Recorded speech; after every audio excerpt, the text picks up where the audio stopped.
మాటలను నమ్మి గొప్ప ఆజ్ఞను ఇచ్చి స్థలము సిద్ధము చేయ వెళ్ళనే. ఆత్మను పంపి తన శక్తితో నింపి తనకు సాక్షులుగా మనల చేసనే. ఉరుమల్లే ప్రకటించేసే ప్రభుని మహిమేటో చూపించేసే. వెలుగల్లే వ్యాపించేసే జనుల.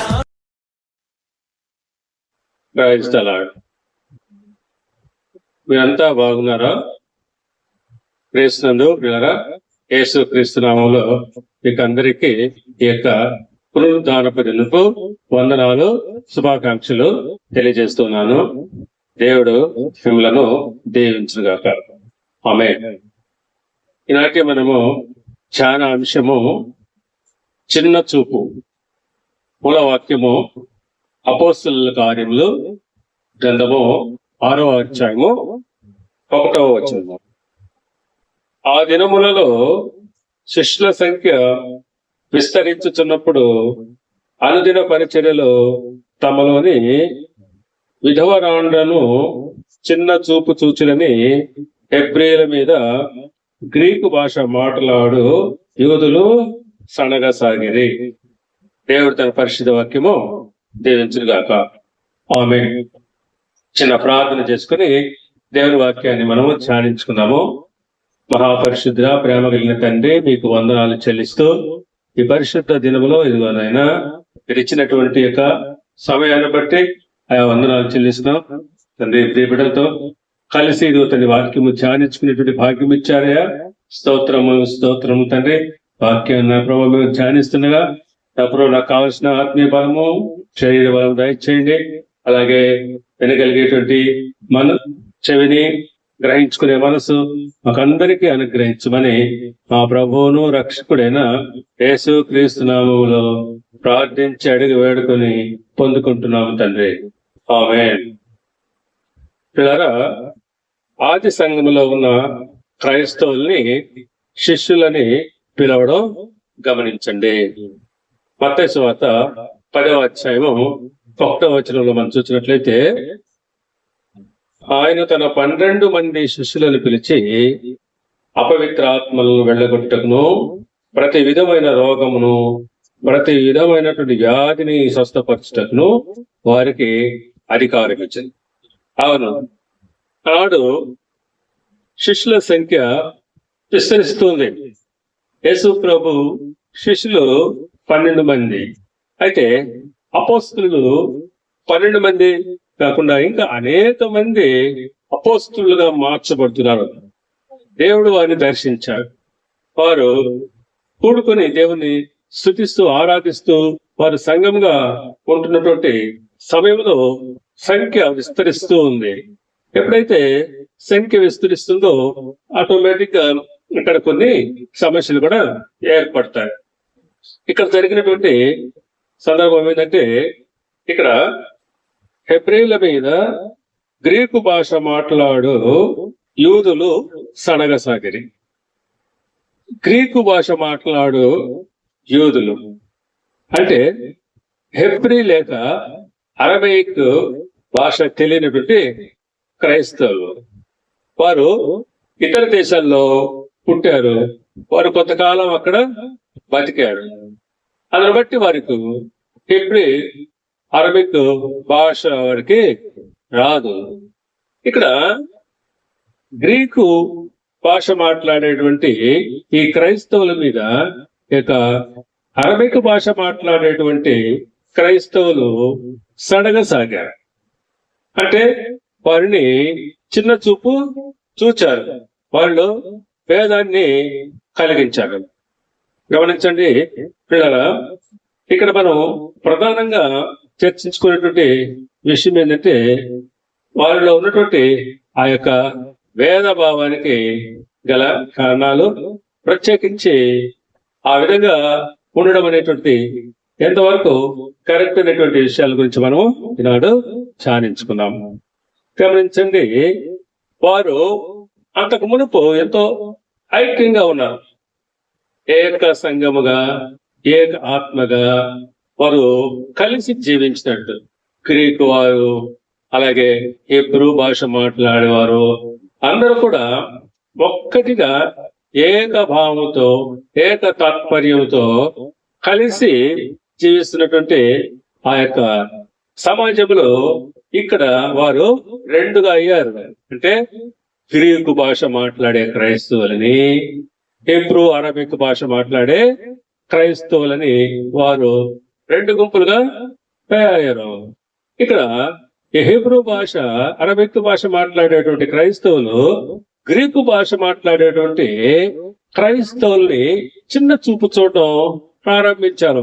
అంటే వారిలో భేదాభిప్రాయం అనేటువంటిది ఆరంభమైంది. ఆనాడే ఈ యొక్క భేదం అనేటువంటిది ఆది సంఘంలోనే ప్రారంభమైంది. అది అలా కొనసాగుతూ వస్తుంది. అయితే ఇక్కడ పౌలు గారు దాన్ని ఖండించినారు. ఆ విధంగా ఉండడం అనేటువంటిది మంచిది కాదని ఆయన దాన్ని అక్కడ ఖండించినారు. మనము కూడా దానిని పెంచి పోషించకూడదు, దాన్ని మనం ఖండించాల్సిన అవసరం ఎంతైనా ఉంది. వారిలో ఈ వరకు ఉన్నటువంటి ఆ యొక్క ఏకభావము, ఏక తాత్పర్యము అనేటువంటిది నశించింది. గమనించండి ప్రియులారా, వారు ఇక్కడ కొందరు విశ్వాసులు వారు మర్చిపోయినారు. ఆ యొక్క ఏక తాత్పర్యాన్ని, ఏకభావాన్ని వాళ్ళు మర్చిపోయినారు. చూడండి, అపోస్తుల కార్యాల గ్రంథము 2వ అధ్యాయము 44 నుంచి 25 వచనాల్లో గమనించినట్లయితే వారు ఎటువంటి భావాన్ని, తాత్పర్యాన్ని కలిగి ఉన్నారో మనము తెలుసుకోవచ్చు.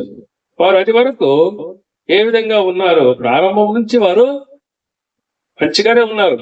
ఏక భావము, ఏక తాత్పర్యం కలిగిన వారుగా ఒకటిగా ఉన్నారు.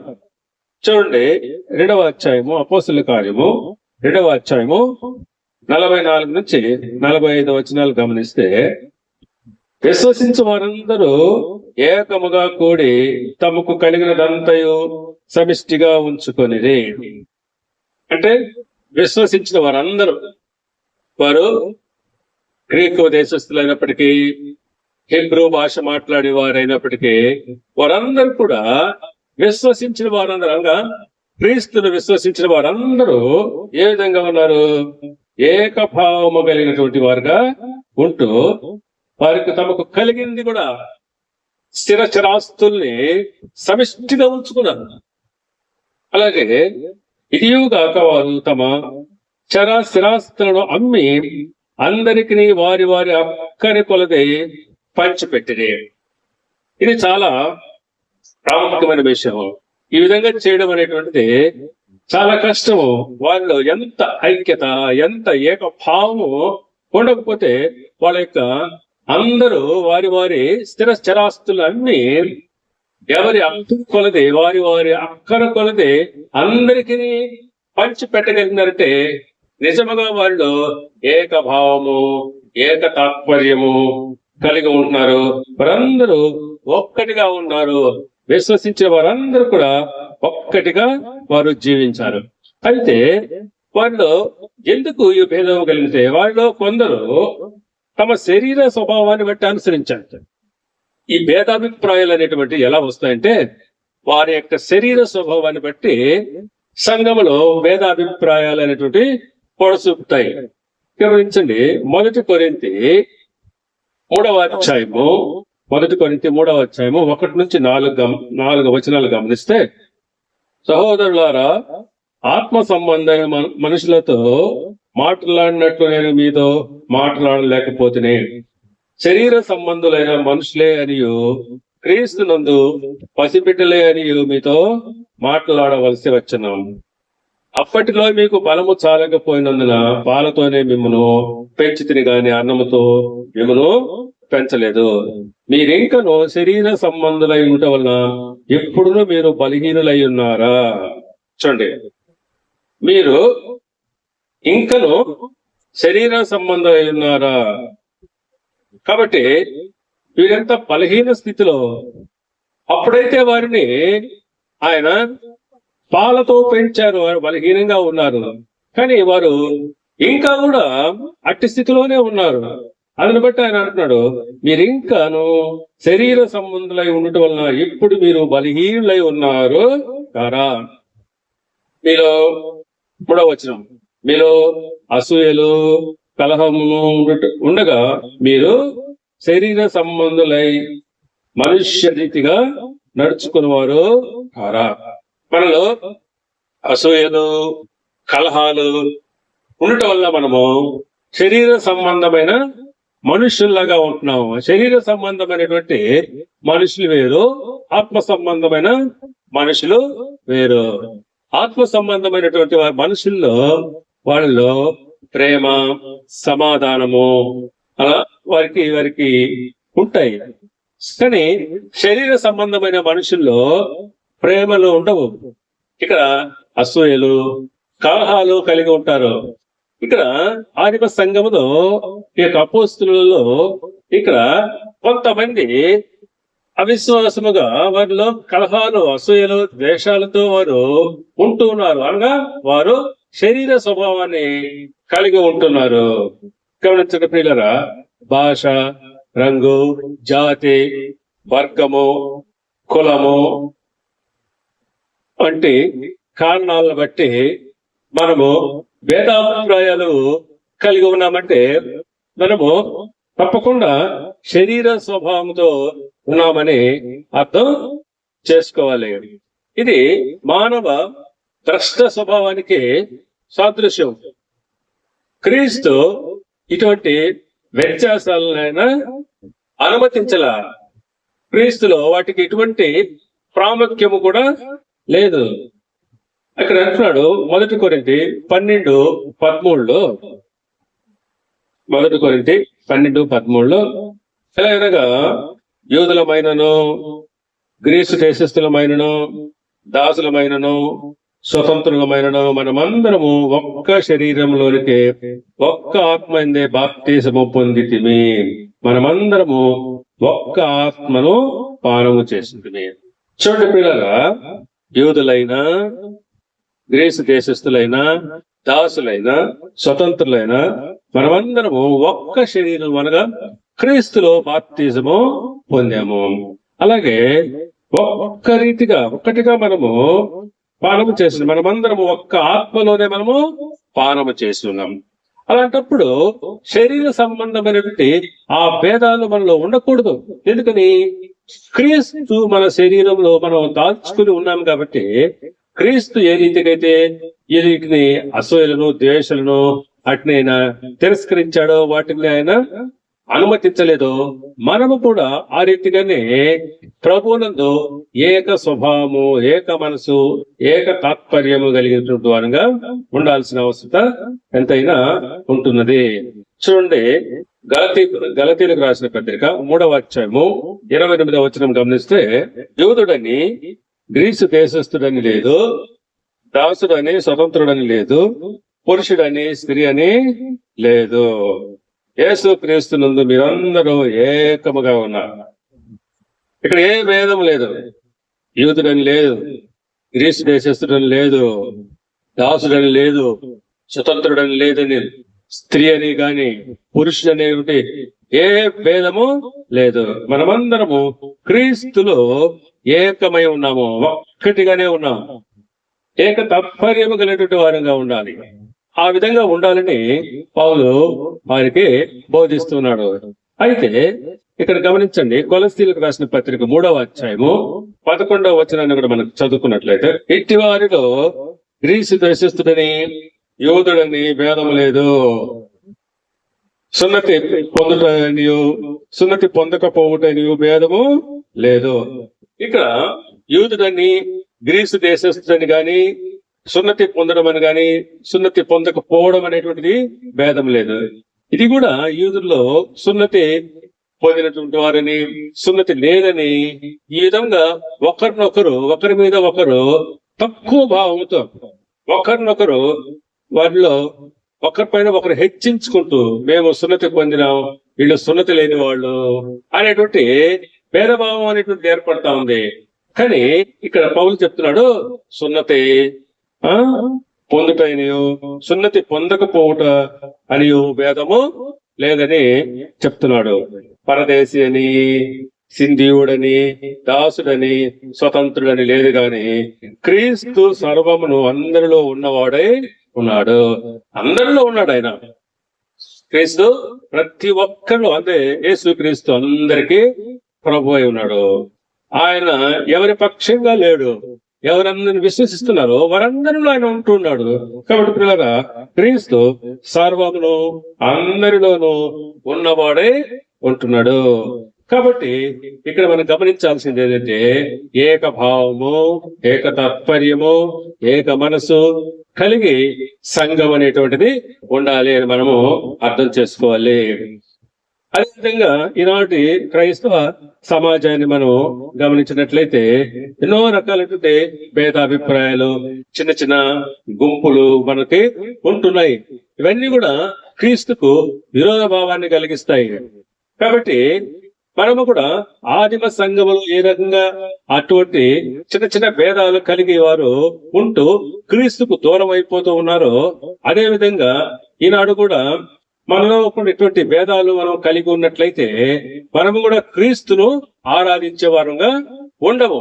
మనము నిజంగా క్రీస్తును ఆరాధించే వారమే అయినప్పుడు మనలో ఇటువంటి భేదాభిప్రాయాలు కలిగి ఉండకూడదు. ఇక్కడ కులమని, అలాగే జాతి అని, రంగని, ఆర్థిక పరిస్థితులు అని గాని ఇంకా ఇతర ఏ కారణములైనా కానివ్వండి, మనము భేదాభిప్రాయాలు కలిగి ఉండకుండా అందరూ ఒక్కటిగా జీవించాల్సిన, ఒక్క సంఘంగా ఐక్యత కలిగి ఉండాల్సినటువంటి అవసరత ఎంతైనా ఉన్నదని నేను మీకు తెలియజేస్తున్నాను. చూడండి ప్రియులారా, యేసు క్రీస్తు ప్రభు మనకి ఇచ్చినటువంటి ఆజ్ఞ ఒక్కటే. అదే యోహాను సువార్త 13వ అధ్యాయము 34వ వచనము, ఒకరినొకరు ప్రేమింపవలనని మీకు క్రొత్త ఆజ్ఞ ఇచ్చుచున్నాను. నేను మిమ్మల్ని ప్రేమించినట్లే మీరును ఒకరినొకరు ప్రేమింపవలను. ప్రభు మనకు ఒక కొత్త ఆజ్ఞ ఇస్తున్నాడు. మనకు ఆల్రెడీ పరిశుద్ధ గ్రంథంలో 10 ఆజ్ఞలు మనకు రాయించబడి ఉన్నాయి పాత నిబంధన గ్రంథంలో. అయితే యేసు క్రీస్తు ప్రభు నేను మీకు క్రొత్త ఆజ్ఞ ఇస్తున్నాను. ఏంటది? మీరు ఒకరినొకరు ప్రేమింపవలను అనేటువంటి క్రొత్త ఆజ్ఞ ఇస్తున్నాడు. నేను మిమ్మల్ని ఎలాగో ప్రేమించినాను అలాగే మీరు కూడా ఒకరినొకరు ప్రేమించుకోవాలి. ఎప్పుడైతే మనకు ఈ ప్రేమ అనే స్వభావం ఉంటుందో మనలో కలహాలు ఉండవు, అసూయలుండవు, ద్వేషాలుండవు, భేదాలుండవు, ఏమీ ఉండవు. ప్రేమ సమస్త దోషాలని కప్పుతుంది. ప్రేమ దీర్ఘ శాంతాన్ని కలిగి ఉంటుంది. అన్నింటినీ సహిస్తుంది, అన్నింటినీ ఓర్చుకుంటుంది. ఒకరినొకరు తనకంటే గొప్పవారిగా అనగా ఒకరికంటే ఒకరు మనము హెచ్చుగా ఒకరి గురించి మనం ఒకరు చెప్పుకోవాలి. కానీ ఒకరికంటే ఒకరు మన గురించి మనం హెచ్చుగా చెప్పుకుంటూ ఇతరుల గురించి తక్కువ భావంతో చులకనగా మాట్లాడడం అనేటువంటిది ప్రేమ చేయదు. కాబట్టి పిల్లగా ప్రేమ అనేటువంటిది దేవుడిచ్చిన ఆజ్ఞలన్నిటికంటే అన్ని ఆజ్ఞలు ఈ ప్రేమ అనేటువంటి ఒక 2 అక్షరాలు అన్ని ఆజ్ఞలను పాటించడానికి అదే దోహదము అవుతుంది. నువ్వు ప్రేమ కలిగినటువంటి వాడు అన్ని ఆజ్ఞలు పాటించినట్టే. ఎవడైతే ప్రేమ లేకుండా ఉంటాడో నువ్వు 10 ఆజ్ఞలు నువ్వు పాటించడం అనేది ఒట్టి మాటే. ఎప్పుడైతే నువ్వు ప్రేమ కలిగి ఉంటావో తప్పకుండా మనకి ధర్మశాస్త్రంలో వివరించిన 10 ఆజ్ఞలను ప్రేమింప బద్ధుడై ఉన్నావని దేవుని వాక్యం ద్వారా మీకు తెలియజేస్తున్నాం. అందును బట్టి యేసుక్రీస్తు ప్రభు వారు ఈ మాట చెప్పారు, మీకు నేను ఒక క్రొత్త ఆజ్ఞనిస్తున్నాను. అదే నేను మిమ్మును ప్రేమించిన ప్రకారంగా మీరు ఒకరినొకరు ప్రేమించాలి. ఈనాడు సంఘాల్లో ఉన్నటువంటి ప్రధానమైనటువంటి కొరత లేమి ఏంటంటే ప్రేమల గురించి మనం చెప్పుకుంటున్నామే గాని మనము దీన్ని ఆచరించకపోవడం వల్ల అక్కడ అది మనకు పెద్ద సమస్యగా తయారవుతుంది. కాబట్టి పిల్లరా, మనము ఒకరినొకరిని మన సహోదరులను మనము ప్రేమింపబద్ధులమై ఉంటున్నాము. కాబట్టి మనము క్రీస్తును ఆరాధించే వారమైనప్పుడు తప్పకుండా మన తోటి సహోదరులను ప్రేమింప బద్ధుడై ఉన్నావని నేను మీకు జ్ఞాపకం చేస్తున్నాను. గమనించండి, ఎఫెసీయులకు రాసిన పత్రిక 4వ అధ్యాయము 1-3 వచనాలు గమనిస్తే, కాబట్టి మీరు సమాధానమును బంధము చేత ఆత్మ కలిగించు ఐక్యతను కాపాడుకుంటూ శ్రద్ధ కలిగిన వారై ప్రేమతో ఒకరినొకడు సహించు. మీరు పిలువబడిన పిలుపునకు తగినట్లుగా దీర్ఘశాంతముతో కూడిన సంపూర్ణ వినయముతోనూ సాత్వికముతోనూ నడుచుకొనవలనని ప్రభువును బట్టి ఖైదీనైన నేను మిమ్మను బతిమాలుకొనుచున్నాను. పౌలు గారు ఖైదీలో నుండి అనగా ఆయన బంధకాల్లో నుండి ఈ మాట చెప్తున్నాడు. అని అంటున్నాడు, మీరు సమాధానమను బంధము చేత ఆత్మ కలిగించు ఐక్యత. మనలో ఐక్యత అనేటువంటిది ఎలా వస్తుంది? పరిశుద్ధాత్మ ఆ ఆత్మ కలిగించేటువంటి ఐక్యత, ఆ సమాధానం అనేటువంటి బంధం. ఈ సమాధానం అనేటువంటి బంధము చేతను ఆత్మ కలిగించేటువంటి ఐక్యత కాపాడుకొనుచు శ్రద్ధ కలిగి ఉండాలి. అంతేకాకుండా ప్రేమతో ఒకరినొకరు సహించాలి. కొన్ని సందర్భాల్లో చిన్న చిన్న పొరపాట్లు ఎవరైనా చేయొచ్చు, వాటిని మనం ఏం చేయాలా? సహించాలి. కానీ వాటిని మనం బయట పెట్టకూడదు, వాటిని విమర్శించకూడదు. మనం వాటిని సహించాలా, వారి కోసం ప్రార్థించాలి, వారితో మనము రహస్యంగా మాట్లాడి వారిని సరిదిద్దాలి. అంతేగాని వారిని గురించి మనం చెడ్డగాను, వారిని గురించి మనం బహిరంగంగా మాట్లాడి వారిని కించపరచకూడదు. ప్రేమ సహిస్తుంది అనే దానికి గుర్తుగా నీవు వారిని నువ్వు బాగు చేయాలనుకున్నప్పుడు వారితో నువ్వు రహస్యంగా మాట్లాడొచ్చు. సహోదరుడా, ఇది మంచిది కాదని నువ్వు వారితో పర్సనల్ గా మాట్లాడి వారిని సరిచేయాలే గాని వారిని గురించినటువంటి చెడుగా నువ్వు బయట మాట్లాడకూడదు. అది మన పని కాదు. సమస్తమును పరిశీలించే దేవునికి మనం అప్పగించుకోవాలి. మనం ఏం చేయాలంటే ఒకరినొకరు దీర్ఘశాంతంతో సహిస్తూ పిలువబడిన పిలుపునకు తగినట్టుగా దీర్ఘశాంతముతో సంపూర్ణ వినయముతో సాత్వికముతో నడుచుకోవాలని పౌలు గారు మనకు హెచ్చరిస్తున్నాడు. కనుక ప్రియ దేవుని బిడ్డలారా, క్రీస్తును పోలినటువంటి వారంగా మనము ఆయన కలిగించేటువంటి ఐక్యతను మనం కాపాడుకుంటూ సంఘములో ఒకరినొకరు ప్రేమించుకుంటూ సమాధాన స్థితి కలిగి ముందుకు సాగుతూ ఉన్నట్లయితే దేవునికి మనము ప్రియమైనటువంటి బిడ్డలుగా ఉంటాము. అంతేగాని మనము ఒకరిలో ఒకరు భేదాలు కలిగించుకుంటూ ఐక్యతను పాడు చేసుకుంటూ అలాగే శరీరానుసారంగా మనము శరీర స్వభావాలుగా ప్రవర్తించినట్లయితే భ్రష్ట మనసుకు అప్పగింపబడతాము, సాతాను బంధకాల్లోకి మనము చెడిపోతాము. కాబట్టి తద్వారా మనకి నిత్య నాశనం అనేటువంటిది వస్తుంది. కాబట్టి ప్రియులారా, మనమందరం కూడా ఏక భావముతోనూ ఏక తాత్పర్యంతో కలిగి ఒకరినొకరు గొప్పగా ఎంచుకోవాలి గాని ఒకరినొకరు చిన్న చూపు చూసుకుంటూ తక్కువ భావంతో కలిగి ఉండకూడదని మీకు ప్రేమపూర్వకంగా మనవి చేసుకుంటూ ముగిస్తూ ఉన్నాను. దేవుడి వాక్యాన్ని దీవించి ఆశీర్వదించి వర్ధిల్ల చేయనుగాక. ఆమేన్. ఎప్పుడు మన పరమ తండ్రి అయిన దేవుని ప్రేమయు ఆయన కుమారుడును మన రక్షకుడైన యేసు క్రీస్తు యొక్క కృపయు పరిశుద్ధాత్మ దేవుని యొక్క అన్యోన్య సహవాసము సమాధానము శాంతి ఇప్పుడు ఎల్లప్పుడూ సదాకాలము మనందరి మీద ఉండునుగాక. ఆమేన్.